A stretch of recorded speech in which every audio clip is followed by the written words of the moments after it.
Check out this offer from Paddy Power. It's money back as a free bet if Chelsea beat Liverpool this weekend. Available on all correct score, goal scorer and what odds Paddy markets. Max free bet £10. T's and C's apply. 18 plus. BeGambleAware.org. Welcome along to the Racing Post Football Postcast. I'm Bruce Millington. Joining me outside this week are Dan Childs and James Milton. The football season is coming to a boil. It's the last full week of action right throughout the leagues. We've got all the best bets for you on all the games that matter, including all the live stuff as well. We'll be having a look at some of the big issues as well. We'll start off. We haven't got 6 questions this week, chaps. I just want to talk about a couple of the real pressing issues. First of all, the Champions League. I mean, it really has been an extraordinary competition this year, and we're now down to the final 2. The teams that will do battle in Kiev on May 26 are Liverpool and Real Madrid. The latest prices from Paddy Power. Don't forget, other prices are available elsewhere, but these are the Paddy Power 90-minute odds on the Champions League final. 11-10 Real Madrid. The draw is 12-5, and Liverpool are 9-5 to win the trophy. 8-11 Real Madrid, and Liverpool are 11-10. Dan, is the market about right, or do you think there's a little angle for us to make a few quid? I think it's about right, actually. After watching Real Madrid against Bayern, and they were very, very lucky, I thought, to get through that tie. I was thinking at the time, because I fancied Liverpool to get through, there's an angle here to go with Liverpool. Then I watched Liverpool, and I weren't convinced with them, even though they got through last night. Some of the defending, Alexander looked shaky to me defensively. I didn't know where he was and was all over the place at times. The goalkeeper again, I mean, for one of the goals, I mean, in big matches, you can't afford mistakes like that. And so I think both sides have got faults. The other thing that worries me about Liverpool, if it's tight, their bench. I looked at their bench last night, and you've got the likes of sort of Danny Ings and Solanke to come on. These aren't world-class players to come on. Real Madrid can still bring Gareth Bale on. Casemiro comes on, as a midfielder to shore it up as well. There's still better players on their bench. So if it's close, I would still edge towards Real Madrid, but edging towards them, given that they're 8-11 to win the trophy, I think that's about the right price. James, I'm interested in what Dan said there about Liverpool, and Trent Alexander-Arnold is 19. And he may well turn into a great defender. But, I mean, to be fair to him, some of the stuff he produced, there was a point at which, during the game, where he just stood and watched a cross float over his head, and it almost resulted in a goal. He's really good going forward. And, he, like I say, at 19, he might become the real deal. But do you still have concerns about Liverpool at the back? I think, you look at that kind of crazy tie that they've just come through, and there have to be concerns. And Real Madrid now bidding for a hat-trick of Champions League titles, and they have got that kind of game management. They have ridden their luck, but at the same time, they've come through in the knockout stages, beaten PSG, Juventus, Bayern Munich. They've not had too many gimmies there, and so you can see why Real are favourites. I think the market looks pretty much spot on at the moment. That kind of 8-11, 11-10.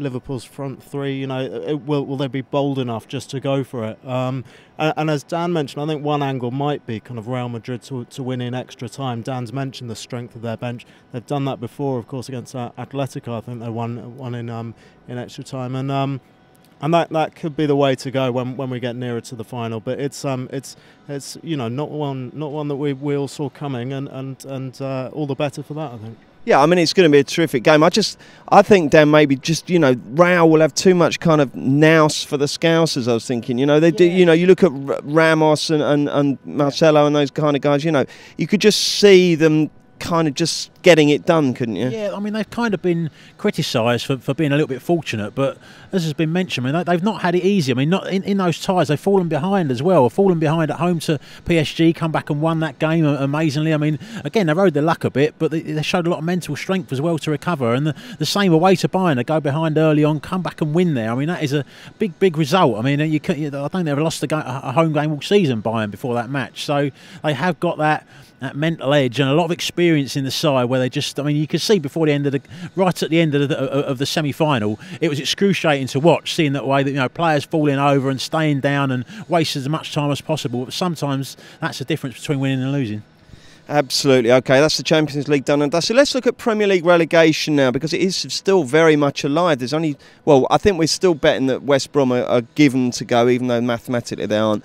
Paddy Power go 1-10 Stoke, 11-10 Southampton, 13-8 Huddersfield, 13-5 Swansea, 14 West Ham and 50s Bar.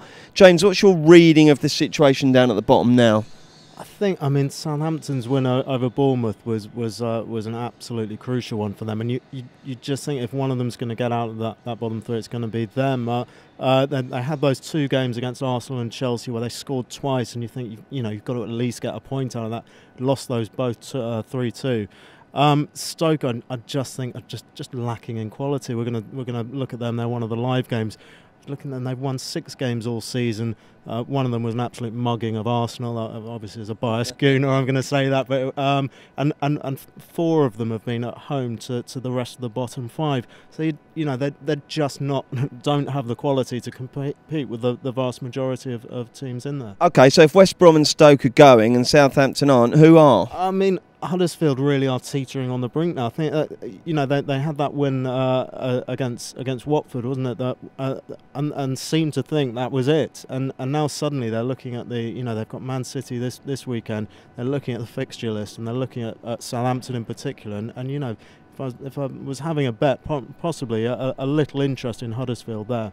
Do you think there's any juice left in the relegation market, Dan? I think there is, and I think it's you go the obvious route, actually. I think Southampton are odds against to go down. They've still got a win, still a 3-point gap, which at this stage of the season is a lot. You've got 2 away games. OK, they're both winnable, Everton away, Swansea away, but you've got to win one of them, and they've won 2 away games all season. I mean, that is, and even if they win one of them, there's still a chance Huddersfield might pick something up on the last game of the season. A lot, I think, depends on whether Arsenal are in the Europa League final. If they get through, then Huddersfield's chances then that final would take place just a few days after the last day of the Premier League season. It could be an Arsenal League Cup side that Huddersfield are facing. That could have a massive bearing on it. But that game on Tuesday night is absolutely crucial at the Liberty. 9-5 Swansea, 2-1 the draw, 7-5 Southampton. So I think the guys agree that Stoke and West Brom are goners. James thinks Huddersfield will join them, and Dan thinks Southampton are done. Thank you, chaps. We are back with the live games very shortly. Check out this offer from Paddy Power. It's money back as a free bet if Chelsea beat Liverpool this weekend. Available on all correct score, goal scorer and what odds Paddy markets. Max free bet £10. T's and C's apply. 18+. BeGambleAware.org. OK, let's look ahead to the first of our live Premier League games this weekend. It's at 8 p.m. on Friday night. Yeah, good old Friday night football is back down at the Amex. It's Brighton versus Man United. Brighton still with a mathematical risk. I think Paddy Power make them 50s to go down, so they do need to be on the game. Man United, well, they've got the cup final coming up, so second place is looking good for them. Not sure about motivation here. The latest betting from Paddy Power: 4-1 Brighton, 11-4 the draw, 8-13 Man U. Anything you like here, Dan Childs? Yeah, I like the draw. I think from Brighton's point of view, although we're looking from the outside thinking, 37 points, they're kind of going to be all right. But from their point of view, they're going to look at this weekend and think if everything goes wrong, if Swansea win at Bournemouth, if Southampton win at Everton, results that could happen. If Brighton were to lose, they could be 2 points from the drop zone going into the last day of the season. Now, that's not a very nice thing to think about. They're going to be thinking a draw is a good result here, and they'll put a lot into it. I think they might get a draw. They've had 8 home draws, which is the most in the Premier League. Only 4 home defeats this season, which is the lowest outside of the top 6. So they're a resilient bunch at home. They're well equipped to deal with what United have got to throw at them. United, as we saw against Arsenal, they do like to go the aerial route at times with Fellaini coming on and scoring the winning goal there. And Brighton with Duncan Duffy, I think, are outside of the big teams, are one of the best centre back pairings in the league, and why they don't lose many games, especially at home. So I watched the 1-1 against Spurs recently. They were well worth that result. Decent performance. United, I thought, against Arsenal, considering the changes that Arsenal made, they were so disappointed in that game. And it was only really that Arsenal tired a little bit, I thought, towards the end, that they got over the line and got the win. I'm still not convinced by United. I think they're looking ahead now. Their season rests on the FA Cup final, really, and it wouldn't surprise me here if Brighton dug out the draw that they think they need to stay up. Last year, Man U were definitely unlucky. There's just loads of stuff went against them, and they ended up where they are. This season, they're back to being lucky United, and they're up in second. James, do you think they'll consolidate that with a win here, or do you think Brighton can get something? I'm actually quite sweet on United in this fixture. I think I'm going to use the classic pundit phrase, but the first goal will be crucial. I think, as Dan says, if Brighton can dig in and hold on, then they could frustrate United. But United, for all their problems, and because they are Manchester United, everyone kind of singles them out out. And because Jose Mourinho is their manager, that's even more true these days. And they are a high-profile team, and it's not clicking. But they've still won 7 of their last 8 in the league, despite not having huge motivation there with City having flown clear.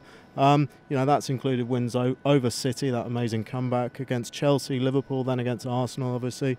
And away from home, they've won 8 of their last 11 as well. I think Dan's right. Brighton have been a real decent unit this season, and they should stay up, and that's a great effort from them.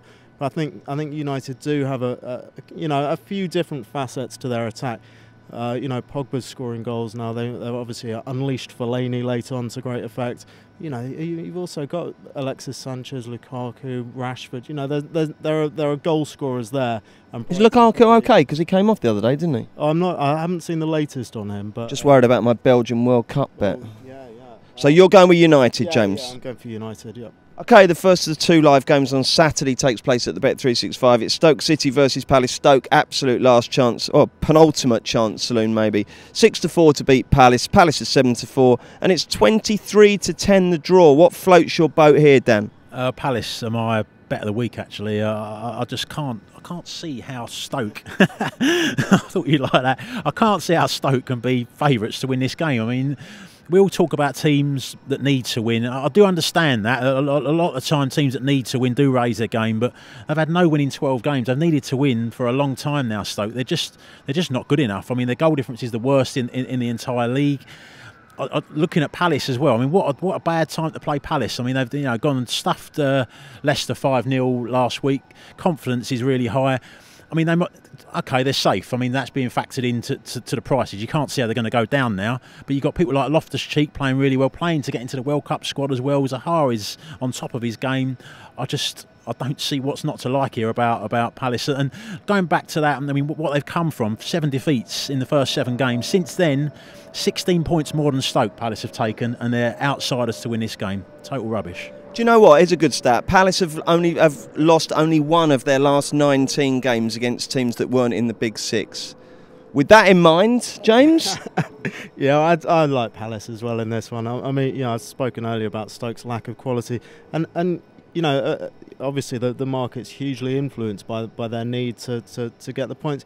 But if one stat kind of underlines the lack of urgency that they've shown under Paul Lambert, there have been 5 first-half goals from both them and their opponents in 13 Premier League games under Lambert. Stoke have scored 3 of those. You just feel they're not a side that's going to come out all guns blazing and rally like we've seen teams do at this stage of the season. So I actually like the draw at half-time, Palace full-time double result. I think if Palace are a little bit cute about it and let the tension build, that at some point Stoke are going to have to come onto them, which is not their strength. And Palace easily have the players there to pick holes in them late on.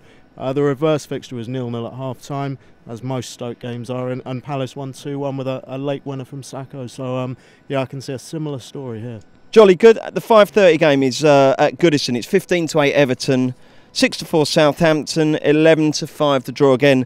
You a favourite, Dan, solely because one team needs to win and one team doesn't. So what do we do with this one? Yeah, I mean, I don't have a blanket approach to these games. I don't always go with a side that's got less to play for because they're a bigger price. But in this case, Everton have just got a little bit too big for me. I mean, they've had 1 defeat in the last 7 games. For all the criticism of Allardyce, that defeat was against Manchester City. I mean, they are on a good little run here, and even if the fans don't seem to want him to stay, the players seem to be playing for him. So you've got to take that into account. I look at Southampton.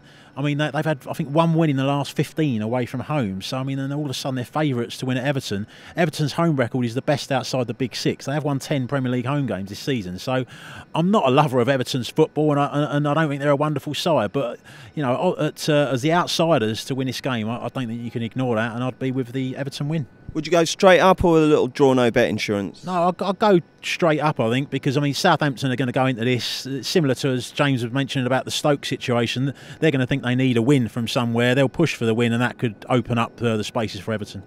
James, are you an Everton fan? I'm not, although Dan mentioned those 10 home wins. They all came against teams below them in the league. So they played 11 teams below them, 10 wins, 1 draw, scored 24 goals in those games, and that suggests that the 11 to 10 about over 2.5 goals is a decent bet. Dan's mentioned Southampton are going to be desperate to attack. They have kind of found their scoring boots in recent weeks. Scored twice against Arsenal, Chelsea, and in that 2-1 win against Bournemouth last weekend. So they have got goals in them, but Everton are very solid at home against the weaker teams in the division, and I think overs is a decent bet in this one. Let's whiz through the other 3 p.m. Saturday games, starting with Bournemouth at evens to beat Swansea at 5-2 with a draw at 12-5. Now, Dan, Swansea's need for 3 points here is much greater than Bournemouth's, and yet it doesn't seem to be that factored into it. So what do you make of this one? Absolutely. I mean, which is why I would go with Swansea 6-4, draw no bet. I'm not sure why there's so much love for Bournemouth. There's no winning in 5 at the moment. They do seem to have gone off the ball. Their defence is dodgy pretty much all the time. They've let in 60 goals this season. Swansea, although they've had a bit of a dip lately, they have improved under Carvalhal, and I thought against Chelsea, although they went behind early, they played pretty well and finished the game well. The RU brothers are a threat up front, and I think they might nick this one. Jimmy? I'm going to go for the draw in this one. Two teams not in great nick. I mean, the one negative for Swansea is that they've scored twice in 6 games. That may be reflected by the price, but yeah, the draw. 6-5 Leicester City, 23-10 West Ham, 23-10 the draw. Dan, I guess there's a slight advantage for West Ham because they'll be wearing football boots, Leicester will be wearing flip-flops. Absolutely, yeah. And I think here, this is another one where need to win might not have been factored in enough. I think West Ham, they are playing okay. I know the Man City performance wasn't great. I mean, everybody seems to be stuffed by Man City these days. The previous one at Arsenal, the 4-1, they actually played well for about 85 minutes and then collapsed near the end. Before then, the Stoke 1-1, I thought they played well and should have won that game, really, and they had a great win at home to Southampton. So they're not playing too badly. Leicester seem to have completely gone 1 point in the last 4 games, and I think this is a game West Ham could win. James? Yeah, both teams to score, or even West Ham to win and both teams to score. Looking at West Ham's scoring stats, they've only failed to score once in their last 18 in the league. 14 of those have featured goals at both ends. But yeah, it's hard to see much enthusiasm for Leicester after their performance last weekend. Now, nobody cares who wins out of Watford v Newcastle except me, because I've had a massive bet back in the autumn on Watford to finish in front of Newcastle in a match bet. So I need Watford to win this. It's 7-5 the Orns, 15-8 the Magpies, 11-5 the draw. Dan, will you be at this one? And if so, who do you think will win it? Yeah, I'll be at the game. I think Watford will win the game. They've at home under Grazia, as I've mentioned before, they do play a lot more positively. They've had more shots in every single home game than the opposition since Grazia has arrived at the club. So they're playing some decent football at home. I thought at Spurs, after Deeney and Deulofeu come on, I don't know why he left them on the bench, but once they come on, they played a lot better and they played all right in the first half as well, actually, and created chances. It was 2-0. Could have got a result out of it, really, for a little bit of luck on their side. But Newcastle, they seem to be a bit like Leicester. Got to 40 points, been on the beach since, 2 defeats, no goals for them in either of them games. I think they might lose here. Dan likes Watford, James likes? I'm tentatively Newcastle draw no bet, but it's a horrible fixture, really. Newcastle lost 2 of their 9 games against teams away from home below them in the table. I don't think they want to finish their season on a complete whimper. So and I've not got as much enthusiasm for Watford as Chelsea has. But let's talk about West Brom, who are 13-2 to beat Tottenham, who are 2-5. The draw is 7-2. Dan, on the face of it, and I haven't delved into this with the same detail that you do, I just wonder if West Brom at 13-2, resurgent at home, pressure's off to an extent, seemed a bit of a price to me. Yeah, I don't think I want to be laying that price, that's for sure. I look at, since Darren Moore's gone in, the players are clearly playing for him, and Spurs as well. They had a bit of a shaky spell. The performance against Watford was not as good as the result. The result was very important, I think, just to keep that gap to Chelsea to 5 points. I do think, however, that the win, they'll be a lot better for getting that victory, and I can just see them edging this game. I think a single goal victory for Spurs is a big runner here. That's priced up at 12-5. I thought that was a big price. Are you slightly concerned about Harry Kane's form?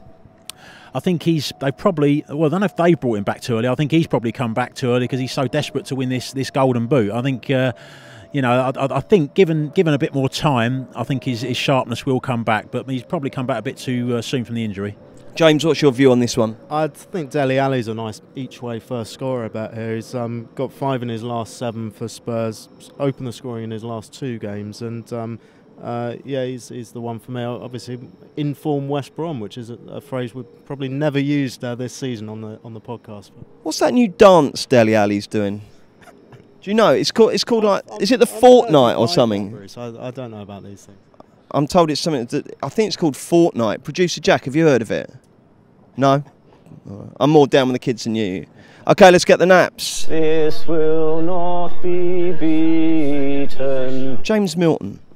I am opposing Bolton, who desperately need a victory in the Championship to stay up. But Nottingham Forest, the visitors, are just too big a price, around 7-2 there.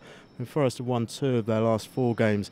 They had a 0-0 draw last weekend against Bristol City, but they won the shot count 24-6. They missed a penalty, and I just think Bolton need a win, but they've needed a win for some time, and they've lost 6 of their last 7. Lost at survival rivals Burton last weekend. Sometimes teams need a win, but they're just not good enough to do it, and I think Forest could take advantage at a huge price. Your writing is so beautiful. Dan. Got bad minds. Palace are flying at the moment. I mean, they've still got a chance of finishing in the top half, which would be a fantastic achievement for them. And I just think Stoke are such a poor side, and Palace all the way here. Okay, I'm going to go for a team that are playing in a game where there's been loads of money for the draw. It's in League 2, Coventry versus Morecambe. There's a theory that if it's a draw, it suits both of them, which it does theoretically, but I just don't have this idea that a team playing in front of 10,000 people who need a win or would love a win to get home advantage in the second leg can possibly be as big as 10-11 and even bigger elsewhere to win that. So I'm going with Coventry to beat Morecambe. Check out this offer from Paddy Power. It's money back as a free bet if Chelsea beat Liverpool this weekend. Available on all correct score, goal scorer and what odds Paddy markets. Max free bet £10. T's and C's apply. 18 plus. BeGambleAware.org. Welcome back. Bruce Millington, Dan Childs and James Milton looking ahead to 2 live Premier League games plus El Clasico taking place on Sunday starting at 1:30. At the Etihad is Man City versus Huddersfield. Man City 1-16, 25 Huddersfield, 11-1 the draw. Man City looking to get to 100 points. They will do that if they win 2 and draw 1 of their last 3 games or win them all. Huddersfield very much back in the relegation mire. So, James Milton, what will happen here? I am splitting stakes between 3-0 and 4-0 Man City wins. I mean, we expected them to ease off a bit once they won the title. Their first game was 5-0 against Swansea. Swansea had 17% possession and 1 shot on target. I mean, it's so difficult to play against City because they have so much of the ball. And, Huddersfield have been struggling to create chances at the best of times this season. And I just don't really see where they're going to land a blow on City. They've lost 11 away games this season, Huddersfield. All of those were to 0. So I think it is a question of how many City rack up. And 3-0 and 4-0 does the business for me. Charlesy? I'd go even a little bit stronger. I'm splitting stakes between 4-0 and 5-0. I mean, as James has mentioned, City are not easing off the gas. Having won the title, they're still, the results against Swansea and West Ham, and very, very positive performances, very high intensity still. From Huddersfield's point of view, you could see a lower scoring win if Huddersfield were going there for damage limitation. I don't actually think they will. I think they're looking to try and nick a point somewhere. Their goal difference is bad anyway, so it doesn't really matter if they get hammered here. Their goal difference against every other team other than Stoke is worse anyway. So they might as well, if they fall behind, try and get back and get something out of it. By doing that, it leaves themselves even more open and makes it more likely that City win by more goals. The game at 4:30 is Chelsea versus Liverpool. It's the We've Got a Big Cup final coming up derby. 11-10 Chelsea, 21-10 Liverpool, 23-10 the draw. Is there anything on this? I can't remember whether Chelsea have got half a chance if they beat Liverpool here of forcing their way into the top 4.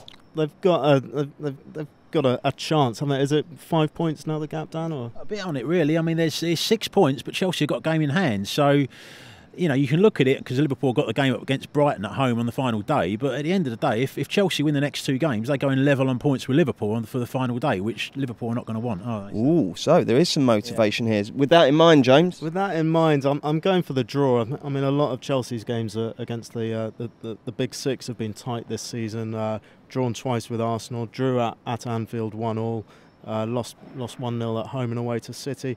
I think Liverpool are clearly a superior team. They've let it slip a little bit in the last couple of weeks, understandably, because of the Champions League, and they've actually drawn 3 of their last 4 games. But I think they will do enough, and the draw will be a great result for them. So possibly the 1-1 correct score for me. Childsy? I think there's a little bit of a lack of focus creeping in with Liverpool in the Premier League. I look at the last 2 performances.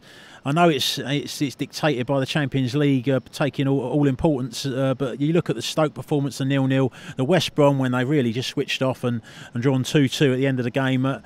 I think Chelsea they've been focused for a while now. They've had 4 wins in a row, which is their best run since September. So they are doing all they can to try and nick into that 4th spot. This is their chance is gone if they don't win this. I think they might just win it. Liverpool, they put all their energy into the midweek game against Roma.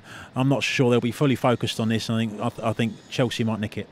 Okay, it's 7:45 at Camp Nou. It's El Clasico, not the El Clasico, because that would be the Classic, wouldn't it? 8-13 Barcelona, 10-3 Real Madrid, 16-5 the draw. Barcelona have already wrapped up the title, so they can just sit back and kick the absolute shit out of each other. So we'll buy the bookings. Who's going to win it though, James? It doesn't look a Clasico, as it were, but I'd maybe go Barcelona and both teams to score. I mean, obviously Real Madrid have bigger fish to fry in Europe, and Barca can just enjoy it and hopefully put the boot in on a few of them. Dan? It's got to be Barcelona all the way. I mean, they've had 23 wins in the last 25 at home. I mean, what a time to play Real Madrid as well. I mean, they looked out on their feet, didn't they, towards the end of the game against Bayern Munich. Put so much into that game. If Zidane plays the same players, there's going to be tiredness there. If he makes changes, they'll be weaker. Barcelona have been looking at this game all week. You know, it's still a big game for Barcelona, even though they won the title. I'd fancy them at odds on here. Okay, I forgot to mention the 4:30 game at the Emirates. It's Arsene Wenger's last game at home as Arsenal manager after all these years, so it'll be very emotional. They're playing Burnley. Unfortunately, being the inefficient moron I am, I forgot to write down the prices. But who's going to win, James? Are you going? I'm not going, actually, no. But I mean, a lot depends on Arsenal's second leg in Madrid in terms of the mood around the day, but maybe their home record in the league has been superb this season. Maybe Arsenal win and both teams to score. I'm sure Burnley will come up with some kind of set piece goal just to sign off the Wenger era in characteristic style, and then maybe Arsenal will rally late on. Jolly good. Dan? Not knowing the score, obviously, in the Atletico match is difficult here, but I just think with Arsene Wenger's last game in charge, there is a big class gap between the teams. There's no need to rest players once that tie's out of the way, so I think Arsenal to give him a winning send-off. Very quickly, here's the latest from Paddy Power on the 2018-2019 Premier League season. 8-13 Man City, 9-2 Liverpool, 6 Man U, 10 Chelsea, 11 Tottenham, 25 Arsenal. In a very snappy sentence, where's the value, James Milton? Man City Tottenham forecast. If that's his definition of snappy, I'd hate to hear what happens when he decides to take his time. I'll go for Manchester United. Look a little bit too big for me. Yeah, I'll do 6-1. I'll be on that. Blimey. Okay. Don't forget, there's loads of Postcast action going on. We've got the Greyhound Derby Postcast right now. That's a really good laugh, that one. Dave Clark and the team with loads of tips. We've got a preview of the GAA All-Ireland Championship. That will be out on Friday afternoon. And don't forget as well, if you want to get genned up on the Racing Post, on the World Cup, the Racing Post World Cup guide is out now. Go to the Racing Post shop. You can buy that. That is an essential guide. And don't forget, if you enjoy listening to the podcasts, do please rate, review and subscribe on iTunes. We're back next Thursday with another football postcast. Check out this offer from Paddy Power. It's money back as a free bet if Chelsea beat Liverpool this weekend. Available on all correct score, goal scorer and what odds Paddy markets. Max free bet £10. T's and C's apply. 18+. BeGambleAware.org.